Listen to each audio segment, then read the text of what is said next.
Voilà, béni soit Dieu. Amen. C'est toujours un privilège de dire ce que Dieu a fait dans ma vie. Amen. Parce que nous sommes appelés à être des témoins. Alléluia. Et quand Dieu fait quelque chose dans une vie, on est obligé de le dire autour de soi. Parce qu'il a fait tellement de choses pour moi. Amen. Je vais essayer de vite passer, mais vous raconter quelques détails de ma vie pour vous faire voir ce que Dieu est capable de faire dans une vie. J'ai grandi dans les choses de Dieu. Très tôt, mon père nous a fait connaître l'évangile. Et on allait aux réunions. Et très tôt, j'ai aimé ça. Je me souviens que ma première Bible, c'était une petite histoire racontée. Et de là, j'ai beaucoup aimé la Bible. J'ai appliqué mon cœur à lire la Bible. Amen. Dès l'âge de 13 ans, je me suis baptisé ici. C'était le 13 mai 1990 avec Paul, avec beaucoup. Et j'ai suivi Dieu. Et jusqu'à l'âge de 18 ans. À 18 ans, n'ayant pas connu les choses du monde, j'étais attiré. Mon cœur commençait à être attiré par les choses du monde. Parce que mes yeux ne regardaient plus à mon sauveur. Et à 18 ans, j'ai pris la plus mauvaise décision de ma vie. J'ai dit, je laisse Dieu, je m'en vais découvrir le monde. Je voulais découvrir ce que c'était gagner de l'argent. Et voilà, je voulais vivre, je disais, j'ai la vie devant moi. Je me croyais invincible. Mais lorsque vous partez, vous vous éloignez de la main de Dieu. Le péché fait de vous un pantin, je vous le dis. J'ai commencé à aimer sortir en boîte. J'ai commencé à aimer les fêtes. J'ai commencé à prendre beaucoup de cocaïne. Je prenais de la cocaïne tous les jours. J'étais tous les jours, excusez-moi, je demande pardon pour ceux qui sont en deuil. J'étais tous les jours de fête. Je n'étais jamais chez moi. Je n'ai pas vu mes enfants grandir. Et je croyais que c'était être ça un homme. Je disais, je suis un gitan, je travaille, à la maison il ne manque rien, alors personne n'a rien à me dire. Mais je ne m'apercevais pas que je m'enfonçais vraiment bas. Parce que, vous savez, le diable vous donne une facilité pour trouver de l'argent pour aller vous détruire. Parce que je n'en manquais pas pour aller faire la fête, je n'en manquais pas. Et à un moment dans ma vie, j'ai fait une connaissance, je me suis lié d'amitié avec quelqu'un qui, excusez-moi, c'est pour vous dire, pour les détails, ceux qui vendait de la drogue, en gros c'était un grossiste, un très gros grossiste. Donc la drogue, je ne la payais même plus. Et pour moi, c'était tous les jours, je m'enfonçais. Jusqu'à un moment où j'ai tout perdu. Et je n'avais plus rien. Je n'avais plus de travail. Je n'avais plus mes enfants. Je n'avais plus de chez moi. Et vraiment, je me suis senti désespéré. Et dans ma décision, j'ai dit, je m'en vais chez mon père. Je veux changer de vie. Je veux me refaire une vie. Et les premières rencontres que j'ai fait là-bas, chez mon père, parce qu'il y avait un bar en bas, et je me suis lié d'amitié encore avec d'autres gens qui, eux-mêmes, étaient des revendeurs de drogue.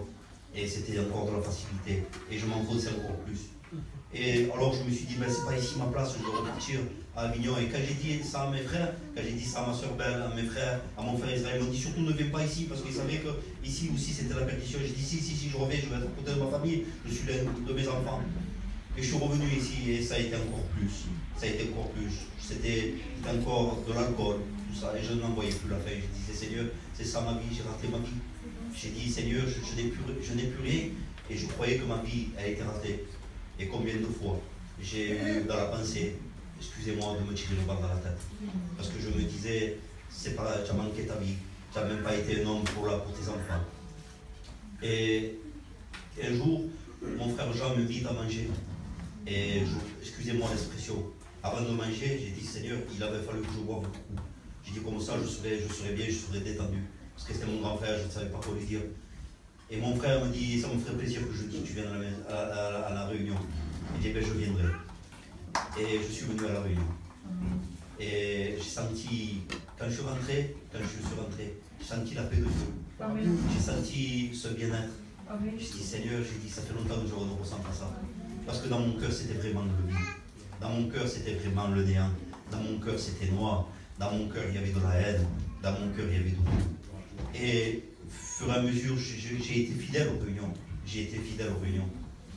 Et Dieu a fait un travail jusqu'au jour où il y a eu ma réunion.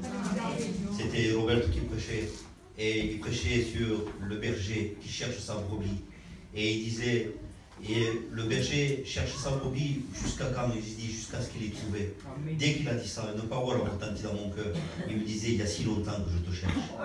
Dès là, j'ai senti que mon sauveur ne me condamnait pas. J'ai senti que mon sauveur voulait me pardonner. J'ai senti que mon sauveur me retendait encore une main. J'ai senti que mon sauveur voulait me sortir de cet état, voulait me donner une vraie vie, un vrai sens, il voulait me donner même la vie éternelle. Et j'ai crié à lui. J'ai crié de tout mon cœur. Je lui ai dit, Seigneur, je n'en peux plus. J'ai besoin de toi.